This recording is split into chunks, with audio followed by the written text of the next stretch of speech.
Kalau mereka emang tidak melanggar kanun jinayat ya insya Allah aman. Insya Allah aman. Yang paling di yang paling penting digarisbawahi, setiap pelaku usaha itu khususnya hotel, mereka betul-betul harus melaksanakan ketentuan-ketentuan secara Islam yang berlaku di Banda Aceh. Yang anggota petugas patroli kita datang razia, di situ emang langsung kedapatan pasangan nomor urut. Malah sekarang kan lagi heboh-hebohnya mobil berjalan ya. Itu kita agak susah karena kan mobilnya lagi jalan.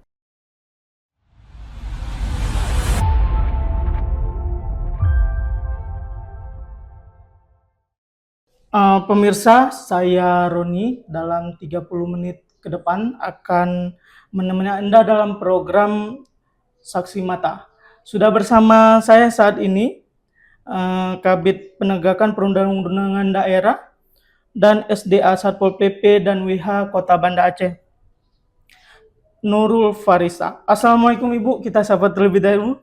Waalaikumsalam Pak Roni. Oke, baik, di pagi menjelang siang ini kita bakal bahas sedikit yang ramai kemarin, mungkin dalam beberapa hari lalu kita di Aceh, khususnya di Banda Aceh, disibukkan dengan berita penyegelan Hotel Kupula, Bu, ya, di kawasan Kutalam.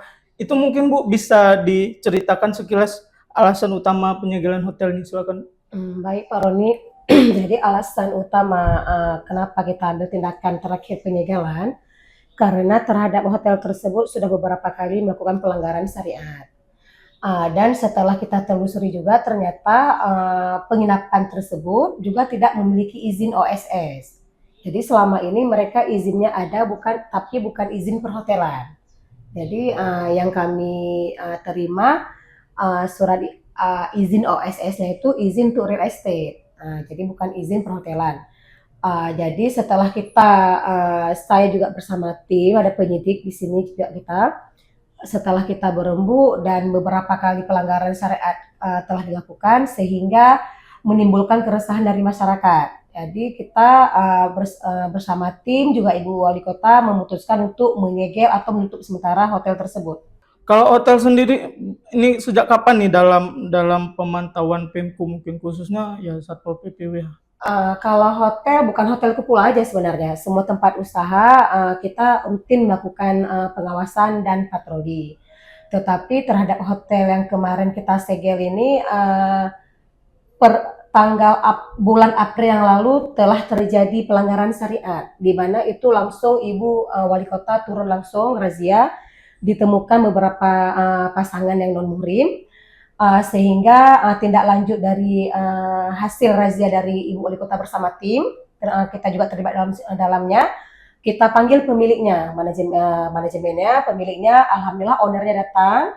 Dia telah menyatakan sikap dan membuat pernyataan tidak akan terjadi lagi hal seperti tersebut.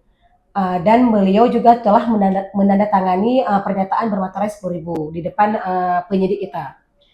Terus seiring berjalannya waktu, ternyata di bulan Juli terulang kembali pelanggaran syariat, di mana kita mengamankan 2 pasang non muhrim di dalam kamar hotel tersebut. Dan sekarang kasusnya lagi kita naikkan dan kita proses hukum. Ibu, berarti ini sudah ada peringatan sebelumnya kepada pihak hotel, mungkin bisa dijelaskan seperti apa skemanya? Sudah. Setelah kejadian pertama, kita berkoordinasi sama tim, langsung kita panggilkan pemilik hotelnya. Dan alhamdulillah beliau datang, kita kasih peringatan, kita kasih tahu juga kesalahan apa yang telah terjadi di hotel tersebut, pelanggaran apa yang terjadi, dan pemiliknya sebenarnya sangat welcome. Dia menerima semua kesalahan yang terjadi di tempat penginapan dia tersebut. Dan dia berjanji, seperti saya katakan tadi, kita membuat surat pernyataan dengan penyidik. Dia teken materai 10.000. Salah satu poinnya itu dia menyatakan bersedia dicabut izin usahanya atau ditutup usahanya apabila hal serupa terjadi lagi. Oke. Namun berarti ini sudah terulang kembali? Ini setelah dia teken pernyataan berulang 2 kali lagi. Awal Juli sama pertengahan Juli. Yang terakhir itu digerebek sama razia dari warga masyarakat, dari perangkat kampung. Perangkat kampung sendiri yang langsung merazianya. Oke. Berarti total di hotel itu sendiri udah sampai 3 kali gitu loh Iya, berkasus iya, dengan kasus yang sama jinayat. iya. Oke.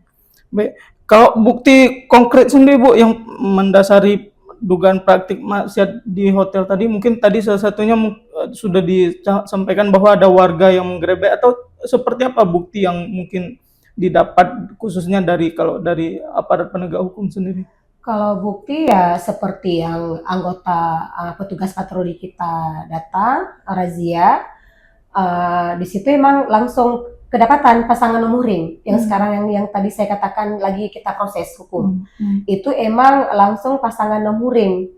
Nah, mereka juga mengaku pacar dan baru nyampe tetapi telah melakukan tindakan yang dilarang di dalam kanun jinayat. Kalau mekanisme pengawasan selama ini khususnya di wilayah Pemko Banda Aceh lah, tempat usaha itu gimana Bu terkait pelanggaran syariat ini, bisa diceritakan sedikit? Kalau terkait sama pengawasan, kita Satpol PP Daerah Kota Banda Aceh punya tim, ada tim patroli, itu ada dari anggota petugas WH.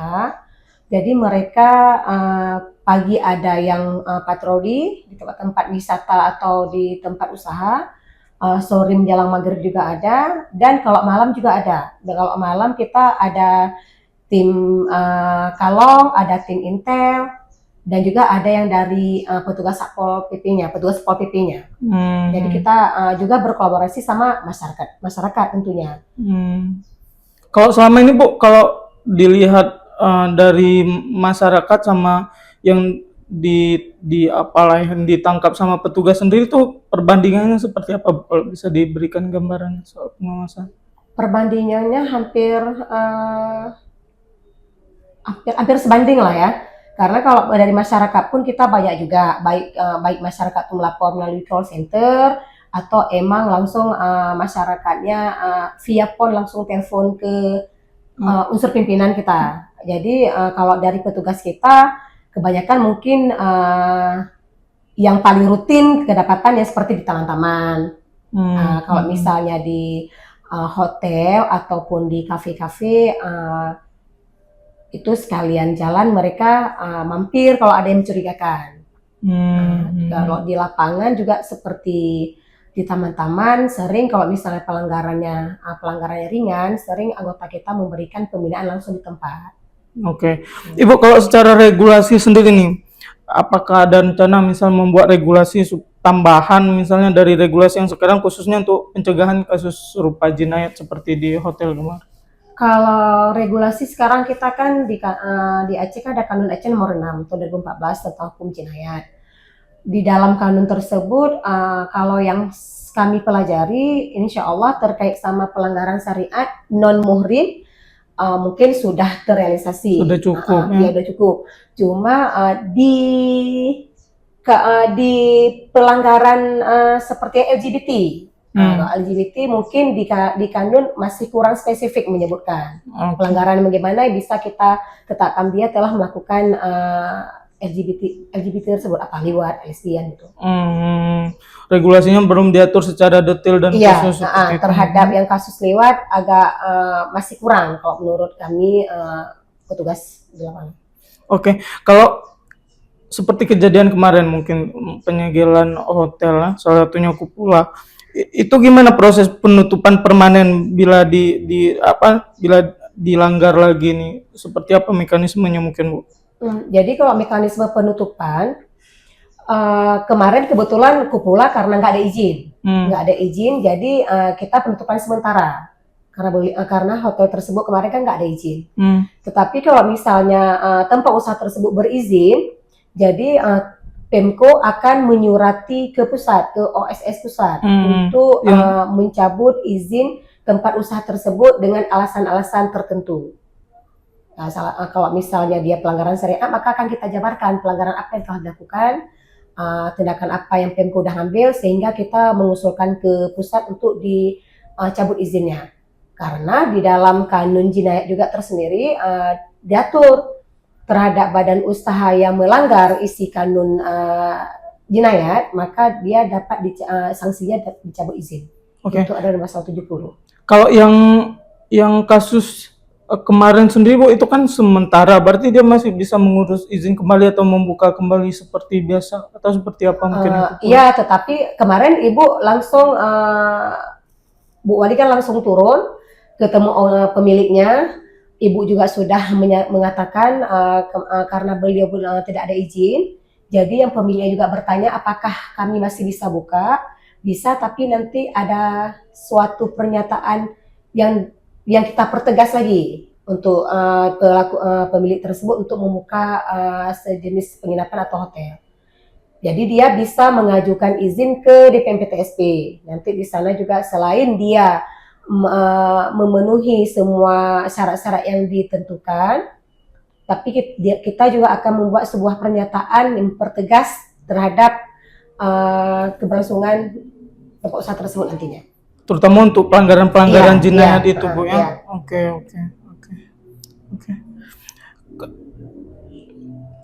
Ini mungkin pesan Bu dari Satpol PP sendiri lah yang memang yang kalau di Pemko yang paling sering bergerak untuk pengawasan seperti ini. Mungkin apa pesan nih untuk para pelaku usaha perhotelan khususnya di Banda Aceh? Pesannya kita ke para pelaku usaha, tolong seluruh pelaku usaha di Banda Aceh, khususnya Banda Aceh, untuk menaati aturan-aturan yang telah diatur dalam hukum jinayat sendiri. Karena kita kan dikenal dengan Serambi Mekah. Oke, kalau mereka mungkin ini kan beberapa hotel mulai khawatir lah dalam tanda kutip. Apa yang menjadi istilahnya mempertegas dari Satpol PP bahwa ini sebenarnya baik-baik aja gitu, sudah di rule-nya begitu. Kalau memang nggak salah ya aman, sudah pasti aman. Itu seperti apa Bu? Mungkin bisa disampaikan kepada para pelaku usaha untuk membuat mereka lebih tenang mungkin dalam dunia usaha khususnya di Banda Aceh. Kalau mereka emang tidak melanggar kanun jinayat ya insya Allah aman. Insya Allah aman. Yang paling penting digarisbawahi, setiap pelaku usaha itu khususnya hotel, mereka betul-betul harus melaksanakan ketentuan-ketentuan secara Islam yang berlaku di Banda Aceh, khususnya kan di Kanun Aceh Nomor 6 tahun 2014.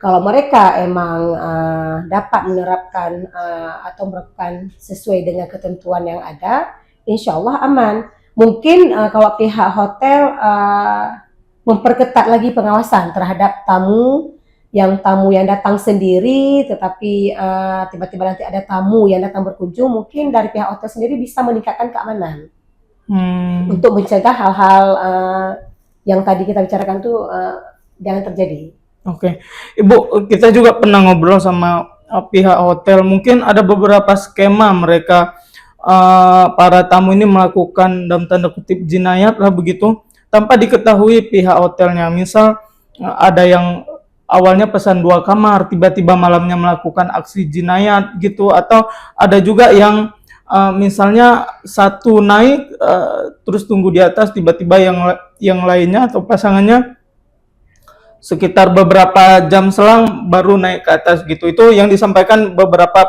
pemilik hotel kemarin. Jadi mereka itu kan di luar pengawasan mereka. Itu seperti apa dari Satpol PP sendiri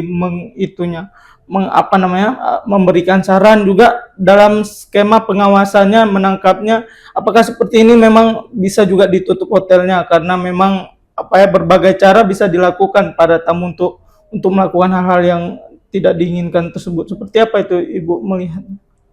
Emang sekarang kan kendala dari pihak hotel seperti yang Pak Roni katakan barusan ya, mereka mungkin agak kewalahan karena pelaku jarimah ini dia emang banyak cara. Betul. Banyak cara, banyak ide sehingga mereka bisa melakukan pelanggaran syariat. Cuma mungkin pihak hotel juga kita kan call center kita kan terbuka 24 jam. Kalau emang mungkin pihak hotelnya merasa atau pelaku usaha di mana pelaku usaha pajan ya atau hotel atau tempat usaha makanan minuman, kalau mereka merasa ada pelanggaran yang emang sudah jelas, tetapi mereka mungkin tidak bisa backup sendiri, mereka mungkin bisa berkoordinasi dengan kita dan juga dengan pihak saya rasa warga Gampong, mereka sangat siap membantu untuk menegakkan kanun syariat Islam nih, kanun jinan ini.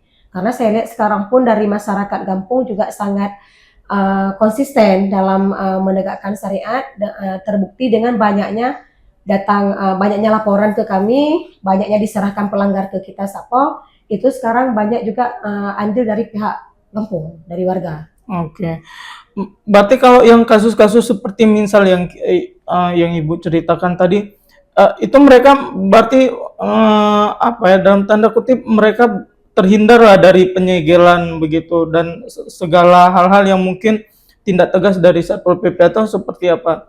Enggak, kalau misal terkait penyegelan nanti kita akan lihat lagi pelanggaran yang terjadi itu sejauh mana, separah apa. Seperti yang hotel kita segel kemarin, karena itu sudah berulang kali. Sudah berulang kali, pemiliknya juga sudah menandatangani pernyataan, tetapi terulang lagi. Seharusnya kan pemilik kalau setelah terjadi kejadian pertama, dia bisa meningkatkan pengawasan yang lebih ketat, karena kan CCTV kan ada. Setiap pelaku usaha pasti di tempat usahanya ada CCTV.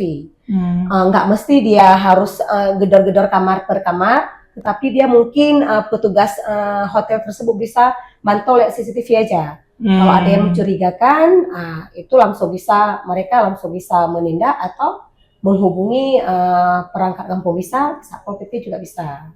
Karena mungkin ya kayak kasus pesan kamar 2 atau beberapa jam setelah itu karena mereka bisa terpantau dari Iya, CCTV. jadi kan bisa pantau. Itu juga Ibu kemarin juga ada singgung itu juga ke hotel yang kemarin kita segel. Iya, betul-betul. Nggak ada alasan, karena begitu kita datang langsung kita lihat CCTV. Di ruang kantornya ada beberapa CCTV, jadi kan enak sekarang pantaunya kan. Nggak mesti kita harus gedor-gedor kamar per kamar. Mungkin pihak pelaku usaha, khususnya penginapan, bisa memakai sistem seperti itu sama petugas mereka di tempat bisa mengecek melalui CCTV. Kalau kasus-kasus seperti ini berapa lama pemeriksaan berlangsung, Bu? Atau misalnya kayak penyegelan kemarin ini prosesnya berapa lama ini?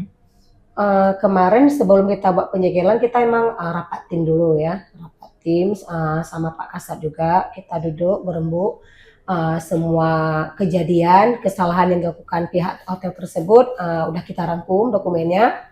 Terus kita Pak Kasat meneruskan ke Bu Wali, berkoordinasi dengan Bu Wali, apa yang harus kita lakukan. Kami juga berkoordinasi dengan pihak DPM PTSP. Sehingga dari semua kesalahan itu diambil keputusan dikasih sanksi penutupan sementara. Dan penutupan sementara itu juga kita perintah wali kota dengan surat wali kota.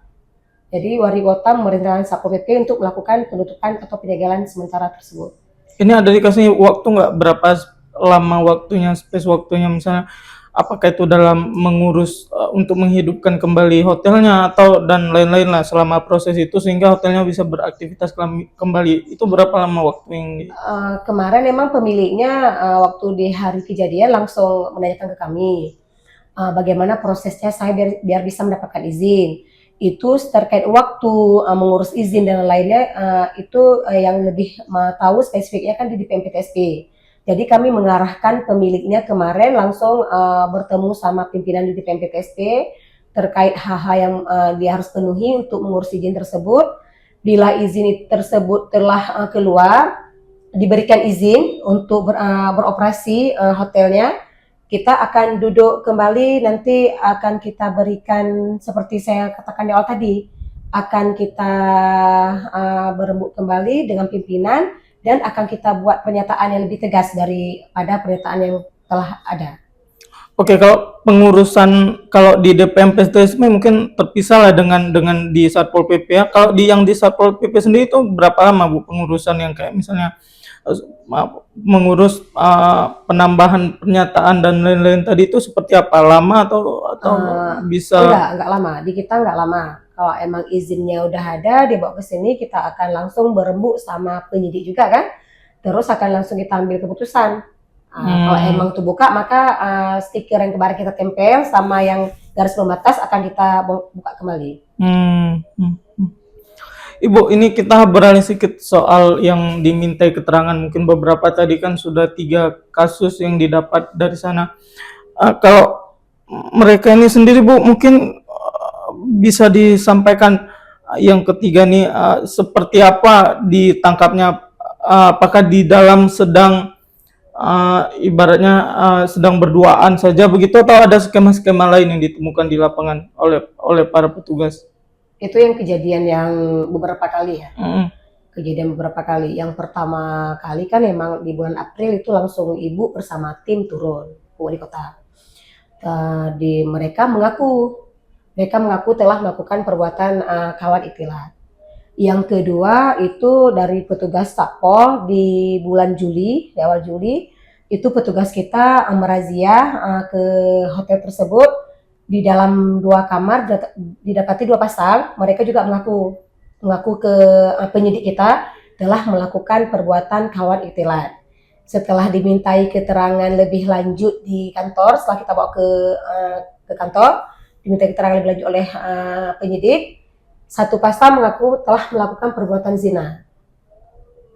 Jadi berdasarkan keterangan di lapangan, di tempat kejadian, dan keterangan tambahan di kantor, sehingga penyidik memutuskan bahwa ini unsurnya cukup, saksinya ada, kasusnya kita naikkan. Dan alhamdulillah 1 udah putusan, yang 1 pasang lagi itu lagi proses hukum. Berarti dari yang ketiga nih berapa dari yang ketiga kasus ini berapa pasang? Ada 2 pasang yang naik. 2 pasang yang naik, yang unsurnya cukup. Yang satu lagi? Yang 1 lagi kemarin unsurnya kurang cukup dan buktinya juga yang kurang unsur dan bukti. Saksinya juga kurang. Karena kita menaikkan 1 kasus itu harus kita lihat dari unsur dan saksi juga. Yang terakhir itu yang masyarakat Gampung yang gerebek, yang razia, itu didapati sepasang, tetapi kenapa kita nggak naikkan? Berdasarkan pengakuan pelanggar kepada pihak perangkat kampung, mereka kan melakukan kawat itilat. Nah, pihak kampung di dalam Kanun Nomor 9 2008 pun kan diatur di pasal 13 poin D-nya, kawat dari mesum itu pihak kampung dapat menyelesaikan secara adat kampung. Jadi mereka hari H kejadian menyerahkan mereka pelanggar ke kita untuk menghindari amuk massa mungkin ya.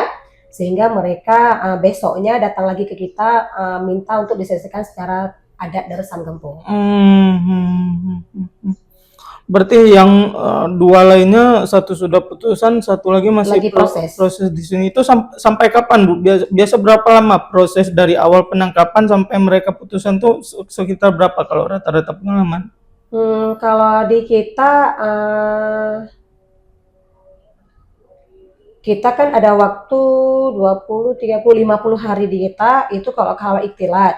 Karena ini berkasnya sudah sampai di kejaksaan, cuma kemarin ada sedikit petunjuk dari jaksa masih kurang keterangan dari saksi dan juga pelanggarnya. Jadi harus kita ada tambahan sedikit petunjuk baru dari jaksa. Kemarin udah kita kembalikan ke jaksa, lagi kita tunggu arahan selanjutnya. Kalau emang berkas kita udah sesuai dengan yang diharapkan, sesuai dengan yang udah harus kita penuhi, insya Allah akan tahap 2 juga nantinya. P21. Kita berharap yang ini bisa keluar di minggu ketemu ini. Berarti itu udah berapa lama? Artinya udah sekitar berapa bulan? Ini perpanjangan yang kedua kemarin habisnya 3 September. Berarti sebelum 50 hari kita berharap sudah P21. Oke, terkait indikasi atau praktik prostitusi atau pelanggaran lainnya, kalau di Satpol PP sendiri ada nggak yang sudah membaca ini di beberapa tempat di Banda Aceh lainnya, mungkin yang lagi proses sedang penyelidikan atau sedang dalam pemantauan, seperti apa mungkin bisa disampaikan, dan sekitar berapa banyak kasarnya? Silakan. Terkait sama praktik prostitusi itu pasti ada ya. Cuma sekarang mereka sangat rapi mainnya, sehingga kadang yang ada tempat yang udah jadi petugas kita yang sudah seperti Masuk dalam pengawasan masuk dalam begitu. pengawasan, tetapi di saat kita datang praktik itu lagi tidak ada. Jadi agak masih belum kita dapati untuk dapat kita tindak tegas. Selama ini yang banyak yang udah kita naikkan kasus, ada beberapa naik, itu emang dia melakukannya sama pasangan sendiri. Emang sama pasangan sendiri dengan berbagai alasan sehingga mereka melakukan perbuatan tersebut. Berarti kalau indikasi prostitusi tetap ada di Banda Aceh, tapi mereka cara geraknya sedikit berbeda. Iya. Berbeda. Yang kesulitannya mungkin tadi seperti misalnya satu kasusnya pas petugas ke sana mereka tidak ada, mungkin hal-hal lain seperti apa mereka mengelabui petugas atau yang ibu baca selama ini sehingga petugas kesulitan begitu. Malah sekarang kan lagi heboh-hebohnya mobil berjalan ya. Itu kita agak susah karena kan mobilnya lagi jalan. Yang saya banyak baca sekarang dengar itu malah sekarang pelaku pelanggaran SARA itu banyak menggunakan mobil berjalan tersebut yang tadi. Jadi di saat mobil berjalan kita nggak bisa menghentikan mobil tersebut, biarpun mungkin petugas kita sudah pernah pantau-pantau itu mobil itu tempat dilakukannya maksiat. Tapi karena mobilnya lagi berjalan, kita tidak punya kewenangan untuk menghentikan kendaraan yang lagi berjalan. Itu agak kesulitan memang kita. Ada peluang nggak itu masuk kembali ke tadi mungkin membuat kebijakan baru tambahan terkait mengatur ini? Mungkin salah satunya selain LGBT tadi, itu ada rencana tidak seperti itu dari Satpol PP? Memasukkan ini dalam kebijakan baru, misalnya apakah dengan bekerja sama dengan polisi melakukan penahanan atau bisa Satpol PP sendiri menahan, tapi hal ini sudah jadi masuk produk hukum, masuk kanun dan lain-lain, itu seperti apa Ibu bisa menyampaikan? Ada, keinginan kita ada, supaya kan karena sekarang emang yang paling aman mungkin ya kalau bahasa bagi pelanggar syariat, mereka aman melakukannya di mobil berjalan. Jadi sehingga kita agak susah sekarang menindak mereka. Kalau ada regulasi mungkin yang terkait hal tersebut akan sangat membantu kita, petugas kita dalam menindak pelanggaran syariat yang melakukan hal-hal di mobil. Hal-hal lain mungkin apa yang jadi keresahan bagi petugas, khususnya masalah jinayat ini yang selama ini mungkin Ibu dan teman-teman di Satpol PP ingin suarakan ke publik, khususnya dalam pengawasan jinayat ini, ditindak ikhtilat kah dan lain-lain.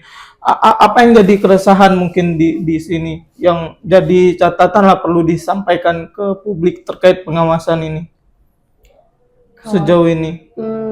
Entah itukah kendala atau produk hukum lain yang ingin dilahirkan dan lain-lain lah, sehingga mungkin kerja-kerja dari teman-teman Satpol PP bisa lebih leluasa ke depannya. Seperti apa yang ingin disampaikan Bu kalau selama ini? Ini seperti apa nih? Seperti saran ke masyarakat? Ke masyarakat kah, ke publik kah, dan ke lain-lain, ke pengambil kebijakan juga mungkin? Mungkin kalau dari ini kendala di Satpol atau gimana? Iya, kendala di Satpol mungkin atau keresahan dan lain-lain. Mungkin kendala di kami, yang pertama kami juga kalau misal dari segi anggota masih kurang, khususnya di penegakan perundangan ini, dan penyidik kami juga kurang. Itu udah beberapa kali juga duduk dengan pimpinan, kami sudah menyampaikan kita di Satpol PP dan WH kekurangan penyidik, karena kita penyidik di sini ada 4 orang, tetapi 3 merangkap dengan jabatan struktural. Jadi 1 yang cafo. Jadi sehingga mungkin kami terkendala sedikit dalam menyelesaikan kasus kalau ada beberapa kasus dalam sehari itu sampai ke kita. Jadi kami betul-betul harus kerja ekstra dengan 4 orang penyidik dan beberapa orang staf di sini. Kalau ke lapangan mungkin juga kendala petugas di lapangan, waktu terjadinya pelanggaran mungkin kadang-kadang mereka yang disemprot sama pelanggarnya ya. Karena banyak juga dari anggota juga pernah mengatakan nanti mereka melakukan pelanggaran syariat, misalnya contoh di taman, mereka duduk yang buka muhrim, datang petugas kita untuk mengawasi dan melakukan pembinaan. Kadang-kadang petugas kita yang dimarahi sama pelanggar syariat itu sendiri. Mungkin seperti itu kendala yang sering dihadapi sama kami petugas di Satpol PP dan WH Kota Banda Aceh. Betul. Oke, Bu, terakhir di penghujung mungkin ya, sebagai penutup. Bagaimana Ibu meyakinkan terutama bagi calon investor dari luar yang mungkin, karena kan kita tahu sendiri kondisi Aceh, termasuklah Banda Aceh, kita masih di apa ya, salah satu yang daerah termiskin lah kalau bisa dibandingkan dengan Indonesia, dan kita butuh investor. Bagaimana Ibu bisa meyakinkan investor bahwa terutama di bidang perhotelan, bahwa di Banda Aceh ini tetap baik-baik saja selama menjalankan aturan? Mungkin seperti apa Ibu meyakinkan mereka? Ya, untuk investor yang mungkin mau berinvestasi di Banda Aceh, insya Allah Banda Aceh aman. Insya Allah Banda Aceh aman, masyarakatnya juga welcome. Yang paling utama, setiap investor yang akan berkunjung atau berinvestasi di Banda Aceh mungkin cuma perlu menjaga nilai-nilai dan norma-norma yang berlaku di Banda Aceh, khususnya nilai-nilai syariat Islam. Kalau mereka bisa menjaga hal tersebut, insya Allah aman, nyaman, dan tentram. Oke, Bu, mungkin ada penutup pesan-pesan untuk para masyarakat atau publik dimanapun berada terkait kerja-kerja pengawasan Satpol PP ini, apa pesan-pesannya terutama ke masyarakat lah yang menjadi mungkin apa ya, jadi yang bersinggungan setiap harinya dengan Satpol PP. Silakan Bu. Kami di Satpol PP dan WH Kota Banda Aceh, baik untuk pelaku usaha atau untuk masyarakat pada umumnya, marilah sama-sama kita menjaga nilai-nilai dan norma-norma yang berlaku dalam syariat Islam, sehingga kita bisa hidup dengan aman, nyaman, dan tentram. Mari, apalagi untuk adik-adik kita nih, karena kebanyakan sekarang yang sering kita tangani itu kebanyakan anak-anak yang masih sekolah dan juga mahasiswa-mahasiswi. Semoga bisa menjaga pergaulan, karena dengan menjaga pergaulan insya Allah kita akan mendapatkan masa depan yang lebih indah sesuai dengan yang cita-cita kedua orang tua. Karena sekarang yang paling ramai kita tangani itu anak-anak sekolahan. Terima kasih Bu sudah bersama kita dalam program Saksi Mata ini selama kurang lebih 30 menit. Tadi ada banyak hal yang disampaikan sama Bu Nurul. Mungkin salah satu yang menarik adalah terutama bagi siapapun pelaku usaha, selama menjalankan aturan dengan baik gitu dan tidak melanggar dan menghargai nilai-nilai yang ada di Aceh, khususnya di Banda Aceh, insya Allah aman begitu Bu ya. Insya Allah aman. Baik, terima kasih kepada pemirsa semua Sedaralun yang mungkin menyaksikan ini selama 30 menit. Terima kasih sudah membersamai kami. Ibu juga terima kasih sudah di dalam program Saksi Mata. Saya undur diri. Saya Sarah Masroni bersama kru yang bertugas mengucapkan terima kasih. Wassalamualaikum warahmatullahi wabarakatuh. Download Tribun X sekarang. Menghadirkan lokal menjadi Indonesia.